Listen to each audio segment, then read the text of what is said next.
Boa noite, irmãos. Somos gratos a Deus por mais essa vez estarmos aqui, contando uma experiência que eu tive no meu tempo aqui no Crato. Teve uma vez que fui pregar numa igreja que a Hillary trabalhava na época, e ela contou que as alunas dela queriam tirar uma foto comigo. E eu disse, tá bom. E ela começou a rir, só que depois que ela me explicou a razão. Ela disse que as meninas tinham falado que nunca tinham conhecido uma pessoa de outro país. Então, foi a melhor oportunidade, estava lá acreando. Por isso eu dizer, amanhã eu quero a bandeira do Acre aqui também, que estou representado assim não. Brincadeiras à parte, irmãos, amém. Deus abençoe a cada um que está aqui nessa noite. Quero convidar a todos que abram suas Bíblias no mesmo texto que o irmão Jorge falou mais cedo, em Colossenses, no capítulo 4. Vamos ler o versículo 5 e 6 somente.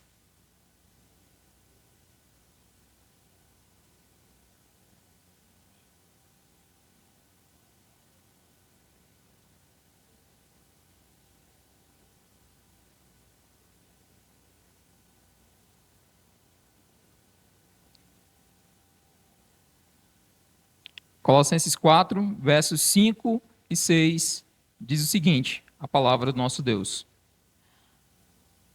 Portai-vos com sabedoria com os que são de fora. Aproveitai as oportunidades. A vossa palavra seja sempre agradável, temperada com sal, para saberdes como dever responder a cada um. Amém? Oremos mais uma vez. Senhor Deus, sabemos que, mediante versos como esse, o desafio é muito grande a cada um de nós.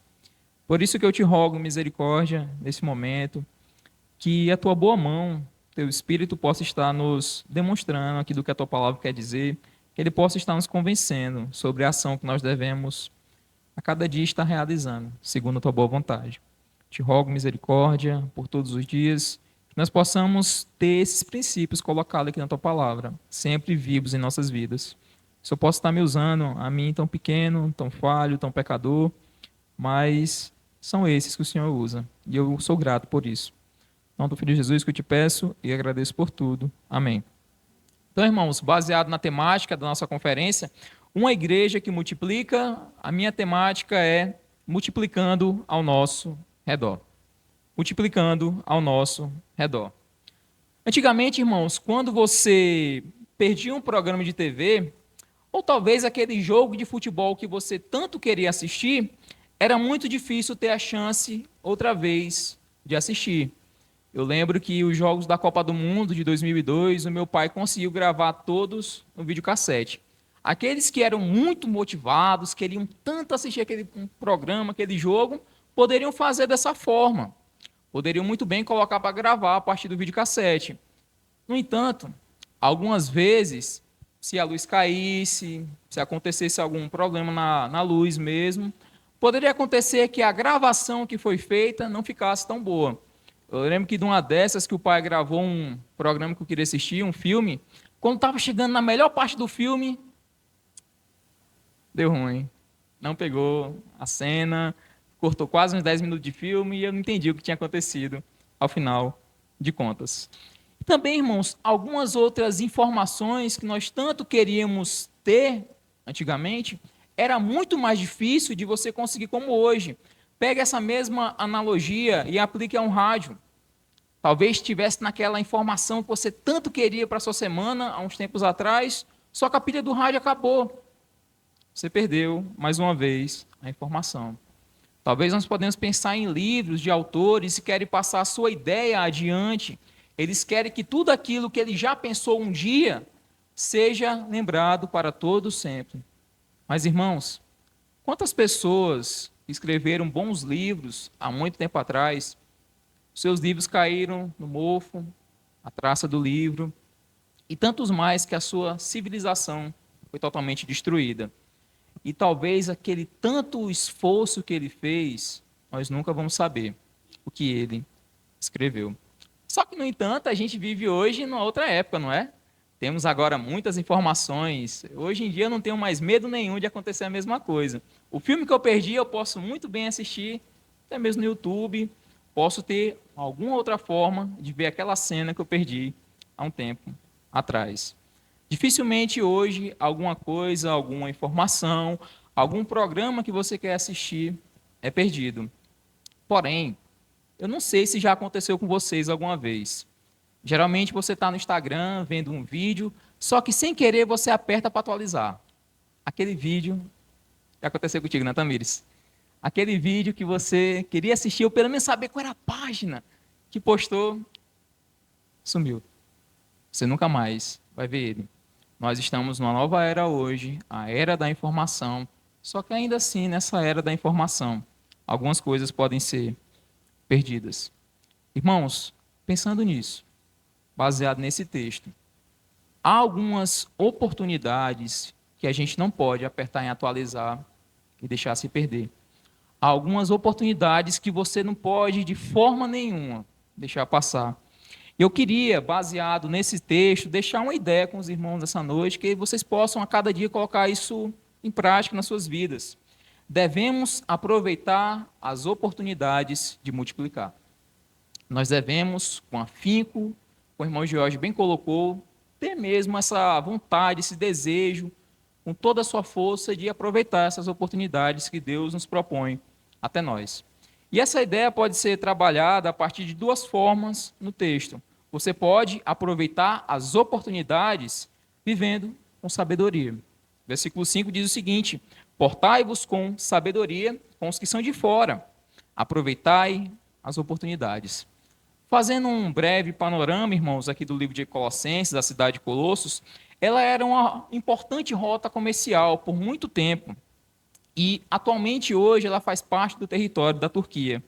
E esses anos que ela foi muito importante, proporcionou com que muitas etnias, muitos povos habitassem ali. Poderíamos citar, por exemplo, que judeus, gregos e frígios viviam naquela cidade por conta dela ter sido uma importante rota comercial.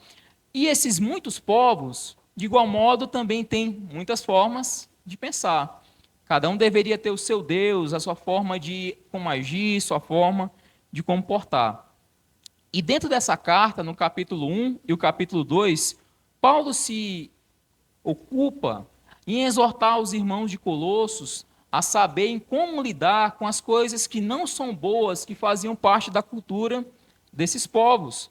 Esse misto de crenças deveria ser lidado. Esses irmãos, apesar de conviverem no meio dessas pessoas, não deveriam ser de forma nenhuma influenciados. Alguma dessas pessoas, alguma dessas crenças poderia ser, por exemplo, o ascetismo. Aquelas pessoas que dizem não, eu não quero aproveitar nada dessa vida, vou fazer o mínimo, não quero contato com nada de bom. Poderia ser uma possibilidade. Ou então as pessoas de pensar muitas filosofias, de ficar naquela eterna abstração, ser ou não ser, seja lá o que for, também poderia ser uma forma que existia ali. Ou também alguns outros, alguma mística oculta. Tudo isso deveria ser lidado, estava no meio desses irmãos.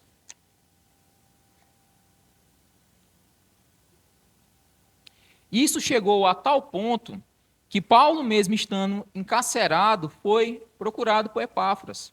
Epáfras chegou lá, que era o líder daquela igreja, pedindo conselhos a Paulo de como lidar com tudo isso. Isso estava chegando na porta da igreja, alguma atitude precisava ser feita com tudo isso. Porém, Paulo estava encarcerado, Epáfras também. Ele acabou, infelizmente, também sendo preso. Por isso, quando você olha para o versículo 4 dessa passagem, o versículo 7, quer dizer, do capítulo 4, vai dizer, por exemplo, quanto à minha situação, Tíquico, irmão amado e fiel ministro, e conservo no Senhor, de tudo vos informará. Como Epáfras era o líder e foi preso, Tíquico ficou como líder interino, até que futuramente Epáfras ser liberto, ser solto. Então, basicamente, essa seria a primeira parte da carta. E a segunda parte do capítulo 3 até o capítulo 4, no versículo 1 do capítulo 3 vai dizer, por exemplo, o seguinte: portanto, se fostes ressuscitados juntamente com Cristo, buscai as coisas lá do alto, onde Cristo vive, assentado à direita de Deus. Ou seja, essa realidade que já é presente, só que ainda não consumada, deveria ser real também na vida daqueles irmãos. Eles já tinham sido ressuscitados? Já. Só que isso ainda foi consumado, eles já tinham um novo tipo de vida, literalmente, Ainda não. Isso ainda ia chegar. Só que com essa realidade que já era presente na vida deles, as suas relações com vícios deveriam ser cortadas. Você pode perceber isso alguns versos depois. A forma como eles lidavam com a sua família deveria também ser diferente. Você pode perceber isso do versículo 18 até o 25. E até mesmo o relacionamento deles com os servos deveria ser diferente, porque eles já foram ressuscitados com Cristo. Isso deveria ser real na vida desses irmãos. Então, Paulo começa a construir, nessa segunda parte da carta, a partir disso. Você foi ressuscitado, você está unido a Cristo. Isso deve ser real na sua vida. E nessa sessão aqui que foi lida, do versículo 2 até o versículo 6, ele exorta os irmãos a, por exemplo, persistir em oração, agir com prudência. Tanto é que no versículo 2 ele diz: perseverai na oração, vigiando com ações de graças. Persistam orando. A situação não está boa, estou preso, Epáfras está preso, mas vocês vão parar de orar? Insistam, irmãos. Perseverem, oração. Que isso não seja um empecilho de vocês serem fiéis ao nosso Deus. E no versículo em diante vai dizer, por exemplo, suplicai ao mesmo tempo também por nós, para que Deus nos abra porta à palavra. Ou seja, Paulo roga aos irmãos que, além que eles perseverem em oração, logo mais ele pudesse uma outra vez, como já era do seu costume, pregar a palavra. Irmãos, como o irmão Jorge colocou também, nós temos rogado por oportunidades de pregar a palavra, ou será que a mínima possibilidade de você testemunhar da sua fé é uma coisa que te causa temor? Como é que isso tem sido na nossa vida? Temos medo de falar dessa realidade já presente em nossa vida, ou a gente só quer deixar para depois, e esse depois nunca chega? E assim, nessa sessão aqui, ele começa a deixar alguns comandos para os irmãos. E o primeiro tem a ver com o modo deles de viver. Versículo 5 diz: portai-vos com sabedoria para com os que são de fora. E o verbo portai-vos aqui deixa exatamente essa ideia. Os irmãos já tinham uma porta aberta para pregar o evangelho. Já tinha algo que eles poderiam fazer naqueles dias. Eles tinham uma porta muito aberta diante deles. Sabe por quê? Eles não estavam presos. Eles conviviam com pessoas. Tinha gente perto deles. Eles poderiam ir no mercado. Poderiam sair nas ruas. Sabe o que é isso? Uma porta aberta. É uma oportunidade. Eles demonstrarem e portai-vos. Portar com sabedoria. E é interessante, por exemplo, a forma como a NVI traduz, ela vai dizer: portai-vos com prudência, cuide do seu procedimento. Isso já seria uma demonstração de como eles podem demonstrar que esse evangelho é real na vida deles. Às vezes nós podemos parar um pouco e pensar: não, eu acho que no dia que eu tiver um doutorado em teologia, ou talvez não muito, talvez só uma pós em teologia ali no seminário, aí sim, eu vou estar capacitado, eu posso falar, eu vou estar bem desenrolado naquilo que eu posso pregar. Será que é isso? Nós somos chamados nessa noite. É com aquilo que você tem. Aquilo que você tem hoje. A forma como você se porta hoje já pode ser um modo de você multiplicar, de você alcançar pessoas. Será que já paramos para pensar sobre isso? De que o meu comportamento é uma pregação? Eu sei que isso já foi enfatizado algumas vezes aqui, mas será que é apenas enfatizado e quando chega a oportunidade eu perco a oportunidade de novo? Eu tenho feito dessa forma. Por isso, entendendo que todas as vezes quando eles saíam na rua, quando eles iam cuidar, seguir adiante na sua vida, Paulo diz: quando vocês estiverem fazendo isso, hajam com sabedoria. É interessante que a sabedoria aqui é como se fosse o objeto direto da oração. Vocês têm que fazer isso, isso não pode ser deixado de lado. Hajam com sabedoria. De fato, valorizem. Não deixe esse descanteio. Não perca essa oportunidade. Haja com sabedoria. Isso deveria ser enfatizado e deve ser enfatizado também na nossa vida. Será que quando é a gente que está no trânsito, seja lá, aonde for, Nós temos agido com essa mesma sabedoria. Ela tem sido algo patente e real na minha vida. Eu confesso que muitas vezes eu falho. E como é que você está com tudo isso? Nós temos nos atentado, temos tido atenção com relação a essa sabedoria, a sabedoria da Escritura. Por isso o comportamento deles deveriam ter essa ênfase, deveriam ter a sabedoria da Escritura, deveriam ter aquilo que é ensinado, a palavra do nosso Deus. Como esses irmãos, meus irmãos, eles deveriam se relacionar biblicamente, não apenas com as pessoas da igreja, não apenas com as pessoas da casa, não apenas com seus servos, mas também com as pessoas que eram de fora da igreja, com aqueles que estavam fora da igreja. Eles tinham que também demonstrar essa mesma vida, dentro, fora, em casa, seja lá onde for. Eles deveriam, porque é uma oportunidade, é uma forma de pregar, é uma forma de multiplicar, é uma forma do evangelho seguir adiante. Só que muitas vezes, uma coisa que é fato, é que a gente vive no modo automático. Você já tem o seu modo de agir, o seu modo de pensar, e você simplesmente replica, replica e replica, e perde essa ênfase, essa oportunidade na sua vida. Talvez você só vai no mercado, compra pão, faz isso, compra algumas coisas, e não para pensar nas suas palavras, que você diz até chegar em casa, ou na forma como você se comporta até chegar em casa. Como nós podemos pensar e ter certeza, muitas vezes os crentes são observados. E esses irmãos aqui de Colossos, eles eram observados. Imagina só o seguinte, um desses ia no mercado e o povo lá começa a dizer: vocês são ateus, vocês são infiéis, vocês abandonaram os nossos deuses e estão servindo esse Deus aí que eu nem sei qual é.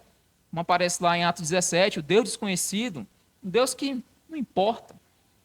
E como é que eles iam trabalhar com isso? É algo fácil de ouvir? Não.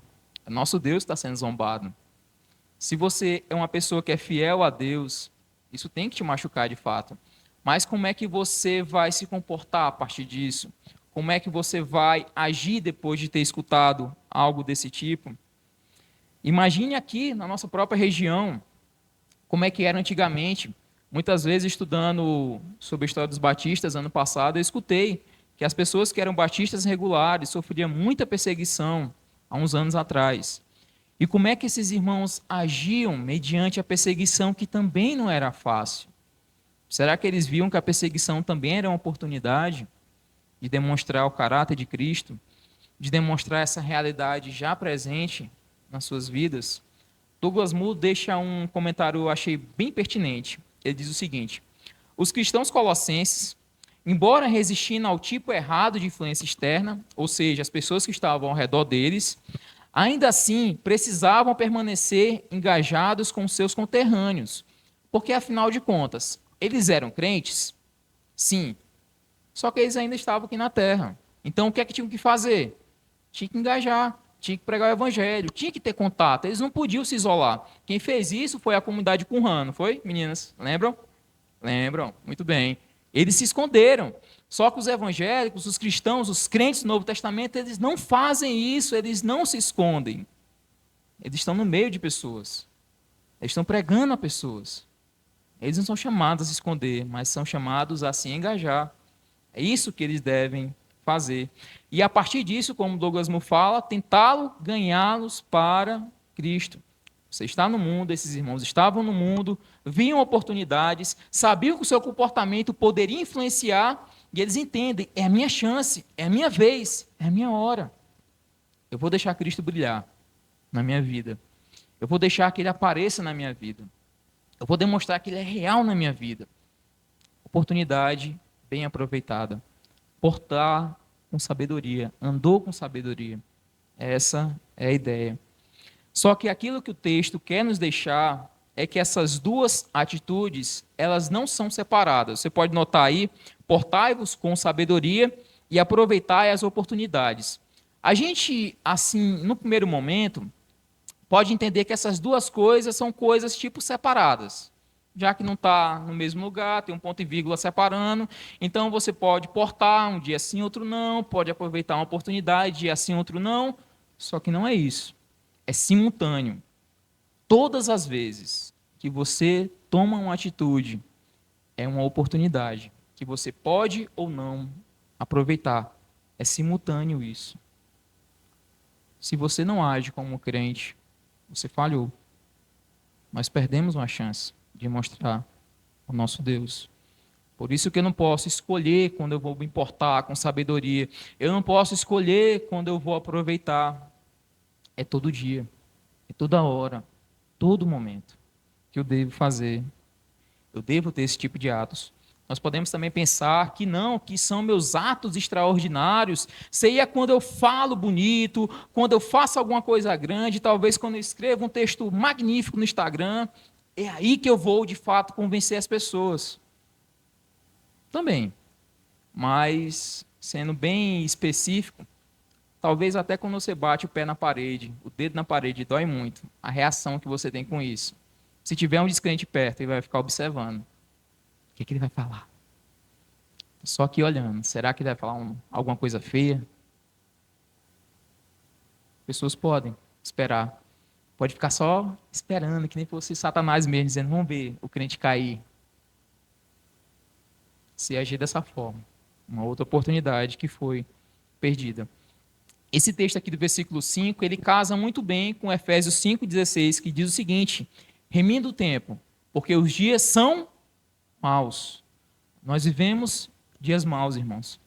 Por isso nós devemos aproveitar. Por isso nós devemos remir o nosso tempo. Devemos aproveitar as oportunidades. Nós sabemos muito bem que por mais que eu viva uma vida 100% fiel, uma vida que de fato Cristo é real na minha vida, eu não vou convencer todas as pessoas, porque os dias de fato são maus. Só que isso não vai fazer com que eu seja infiel. Mas apesar disso, eu vou ser fiel, porque eu sei da minha responsabilidade. Eu sei aquilo que eu tenho que fazer.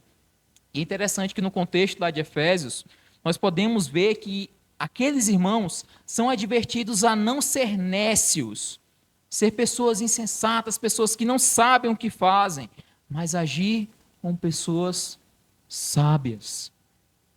Nós temos agido como pessoas sábias, pessoas que sabem o que fazem, ou tanto faz como tanto fez. Não importa, eu escolho, eu que faço, eu que decido no final das contas.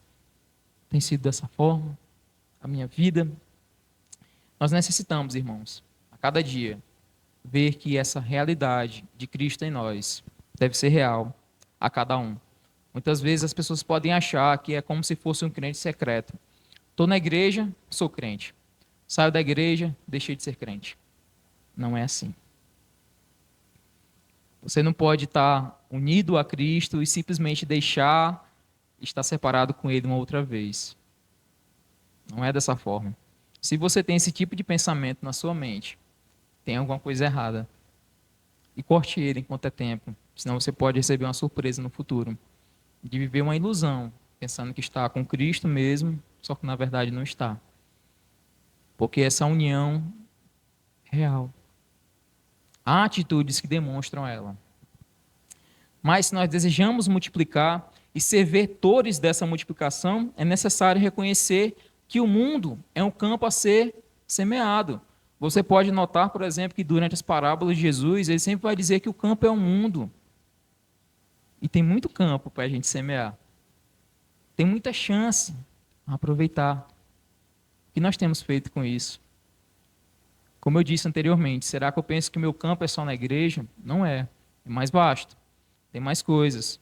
Contudo, quando nós estamos lidando com isso, entendemos que o campo é o mundo, só que eu não influencio o mundo, eu a cada dia permito que ele entre na minha vida, que ele me influencie, como poderia estar acontecendo com algumas pessoas ali no contexto de Colossenses, as raízes desses irmãos poderiam ser enfraquecidas.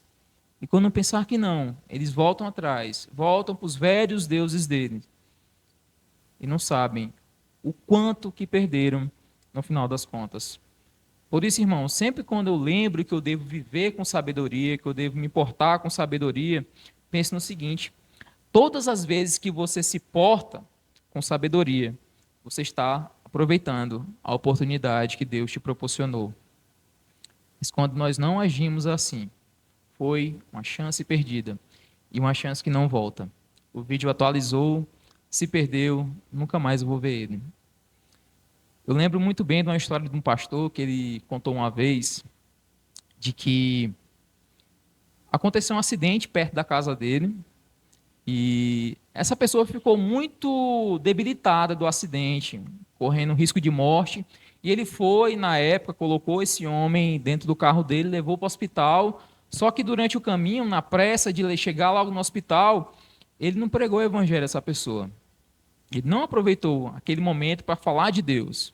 Aí ele deixou o homem no hospital, voltou em casa e disse: não, no outro dia eu vou lá e agora sim eu falo do evangelho para essa pessoa. No outro dia, ele chega no hospital, pergunta pelo homem que ele tinha deixado no dia anterior. E dizem para ele: infelizmente, ele morreu. E uma coisa que eu lembro desse pastor contando é que todos os dias ele lembra dessa chance, que não volta mais. Dessa pessoa, que ele não pregou o evangelho. Ele sabe que essa responsabilidade é algo que ele vai carregar por todos os dias. Nós temos visto assim também.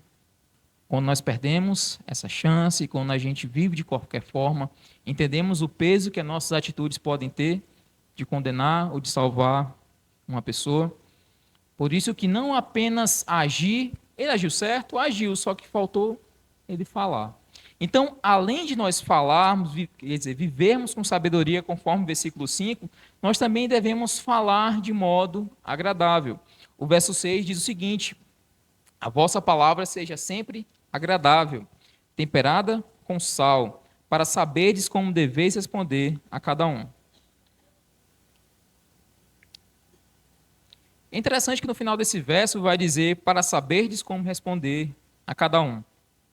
Talvez não é preciso muito esforço, se eu perguntasse a cada um de vocês aqui, se na semana que está se findando você escutou alguém falando algo sem pensar.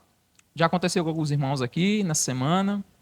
Eu creio que já aconteceu, de você ver uma pessoa que exagerou, falou coisas que não devia. Isso acontece muito. Isso é um padrão até do mundo. As pessoas dizem: não, eu estou estourado, eu falo mesmo o que eu penso, não estou nem aí, estou com raiva, não importa, eu vou falar tudo aquilo que está passando na minha cabeça. As pessoas são assim. As pessoas agem dessa forma. Simplesmente explode e não se importa muito. Esse é um padrão. Só que você pode também notar nas músicas antigamente. As músicas antigamente tinham um certo tipo de letra até aceitável. Tinha um vocabulário legal, um vocabulário ok. Só que você for ver algumas músicas de hoje em dia, são músicas deploráveis, de letras que são impronunciáveis em qualquer lugar que seja. O padrão de pessoas que eram explosivas passou a músicas que têm um conteúdo muito pornográfico. Esse é o padrão do mundo. São letras chulas, de cunho bem baixo, e não há freio nelas. Você pode notar que a cada dia isso tem piorado. Estão ficando pior sempre. E parece que não tem limite para isso. Já que no final de contas, se é isso que está dando sucesso, se isso que faz com que eu ganhe dinheiro, então eu sigo adiante. Esse é o padrão deles. Está fazendo sucesso? Estou. O dinheiro está caindo na conta? Tá, então eu falo o que eu quiser aí, vou ganhar o dinheiro mesmo. Esse é o padrão deles. É isso que os motiva, é o dinheiro, é o sucesso, é a influência. É isso que incentiva eles. Porém, e no nosso caso, é assim também? Eu devo também partilhar desses mesmos princípios? Em relação a nós, as palavras devem ser ditas com bastante cuidado e bastante atenção. Por isso que o versículo vai dizer: a vossa palavra seja sempre. É o mesmo sentido de seja sempre, como se fosse também a todo tempo. Mantenham esse padrão todo tempo, não muda. Ah, o mundo está vendo assim, não importa. É eles. Nós não vamos vender o nosso padrão. Nós não vamos nos vender a realidade deles. A nossa é diferente. Nós vamos mostrar isso a partir das nossas palavras. Vamos mostrar isso a partir da nossa vida. E as coisas que eu digo devem ter essa essência sábia também. Talvez você pode ser uma pessoa nessa noite que age de uma forma respeitosa com todo mundo, só que quando você abre a boca, misericórdia. Nem diria o João Chico, misericórdia. Algumas vezes pode acontecer isso. E quando você abre a sua boca, as suas palavras não são temperadas com sal, não são agradáveis. E agora imagine o seguinte: você é desse jeito. Aí um dia o pessoal da igreja te chama para fazer um evangelismo. E aquela pessoa que conhece o teu vocabulário aparece na tua frente. Aí você vai falar todo assim: "Ô, bom dia, Deus abençoe sua vida", e a pessoa fica só olhando. Agora é fácil, né? Só que eu te conheço. Eu sei que você não é assim. Não banca de santinho para mim, não. Irmãos, eles dizem. Eles apenas querem um deslize nosso. Por isso que sempre, a todo momento, eu devo manter esse meu padrão. Porque quando eu não faço dessa forma, meu testemunho fica ferido. E a porta que estava antes escancarada para eu demonstrar o caráter de Cristo e pregar o evangelho através da minha vida e das minhas palavras, foi fechado. Já foi. E uma confiança como essa que foi roubada para ser restaurada de novo, leva tempo. Só que a falta de cuidado com as palavras fecha a porta. Por isso que nossas palavras devem ter esse tipo de cuidado. Não é à toa que elas são temperadas com sal. E é interessante que, como acontece no versículo 5, do portar e do aproveitar ser simultâneo, também o sempre agradável e o temperada com sal é simultâneo também. As suas palavras sempre, todo momento, a todo instante, sem direito de escolha, deve ser temperada com sal. E os irmãos devem muito bem lembrar da passagem de Jesus em Mateus 5:13. Vós sois o sal da terra. Ora, se o sal vier a ser insípido, como restaurar o sabor? Para que ele serve ainda? Se ele perdeu o sabor, qual é a utilidade dele? Nenhuma. Ele vai ser jogado fora, vai ser pisado, porque não presta mais. Não tem função. Se as suas palavras não são temperadas com sal, para que elas servem, afinal de contas? Como é que você pode evangelizar se você não fala de modo agradável, se você não tem esse cuidado com a sua vida? E essa metáfora de Paulo deve colocar em nós, irmãos, justamente essa ideia de é como se fosse uma pessoa cozinhando. Ela vai ter todo o cuidado em cada tempero, sabe que não pode colocar sal demais, tem que deixar no ponto, deve saber usar isso, mas não pode comer sem sal, porque não tem quem aguente, só se a pessoa estiver doente mesmo. Mas, em boas condições, tem que ser uma comida bem temperada. E a comida que é as suas palavras, de forma figurada aqui, também deve ser assim. Deve ter esse bom sabor, porque se não tem, não presta, não serve. Não é o padrão de Deus para testemunhar para quem quer que seja. Assim, irmãos, é imperativo para nós devemos fazer, devemos agir desse modo. Aproveitar essa chance. Usar nossas palavras com sabedoria. Não esperar o outro dia ou uma outra chance. Ainda que a gente hoje não tenha um português mais acadêmico, não seja aquelas pessoas que têm uma linguagem bem polida, bem bela, mas ainda assim devem ser palavras boas, palavras agradáveis. Talvez a sua falta de academicismo, você pode levantar isso, só que eu não falo tão bem, mas você falar tão bem também não deve dar espaço para você falar de uma forma errada, uma forma explosiva, uma forma chula. Porque nós somos o povo que escolhe bem as palavras, sem dar espaço para aquelas que são ditas de qualquer modo. Jesus, por exemplo, vai dizer que naquele dia, no dia do julgamento, no dia que as pessoas vão prestar contas diante de Deus, qualquer palavra frívola vai ser levada ao tribunal. E a palavra frívola tem essa ideia também, daquela palavra que você fala quando está com raiva. E quando você fala, quando acha que pode falar o que quiser. Aquela vai ser levada. Aquela vai ser relembrada naquele dia. E quais têm sido as nossas? Quais eu e você seríamos relembrados naquele dia? Esse modo de se expressar, irmãos, é fato, nem sempre vai ser fácil. Algumas vezes vai ter coisas que vão nos tirar do sério, vão nos chatear a um ponto que você vai quase perder o controle mesmo. Mas, ainda assim, devemos reconhecer que vamos enfrentar hostilidade, vamos enfrentar dificuldades em nossas vidas e saber persistir, mesmo mediante a tudo isso. A resposta não é que aquele argumento que você vai usar contra uma pessoa que é incrédula busca destruir ou envergonhar aquela pessoa. Imagine você pregando o evangelho para alguém e alguém começa a te questionar, começa a querer desmascarar a sua fé, começa a querer derrubar a sua fé. Aí você diz: não, eu estudei, agora vai ser minha chance. Eu faço essa pessoa ficar com raiva. Eu faço essa pessoa ver que meu Deus é o melhor, que eu sou o melhor nos meus argumentos. Não é isso.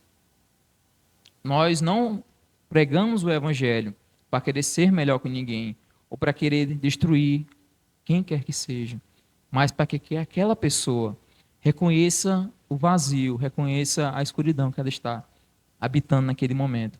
Por isso que eu não vou destruir, mas vou reedificar uma vida a partir daquilo que eu digo, daquilo que eu falo. A resposta sabe, irmãos, não é dita sem reflexão, não é dita de qualquer jeito, porque para nós sabermos como responder a situações difíceis, deve ser temperada com sal, deve ser pensada. Talvez as pessoas hoje elogiem o nosso comportamento, mas não elogiem as nossas palavras. Que a cada dia nós venhamos a buscar um elogio nas duas coisas. Eu devo falar de modo agradável, eu devo também viver de modo agradável. Assim eu posso aproveitar as oportunidades de multiplicar. Chegando à conclusão, irmãos, é possível que nós, nessa noite, talvez até mesmo hoje, tenhamos falhado nesse ponto. Mas podemos fazer diferente amanhã. Podemos tomar uma nova atitude. Thomas Kempis vai dizer o seguinte: no dia do julgamento, certamente, não nos perguntarão o que lemos, mas o que fizemos. Não vão perguntar o quão bem falamos, mas quão bem vivemos.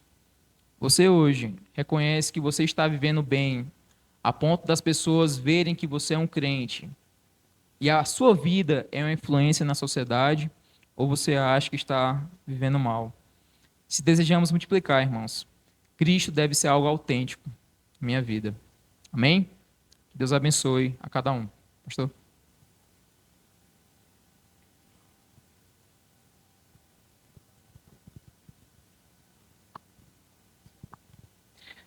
Vamos orar.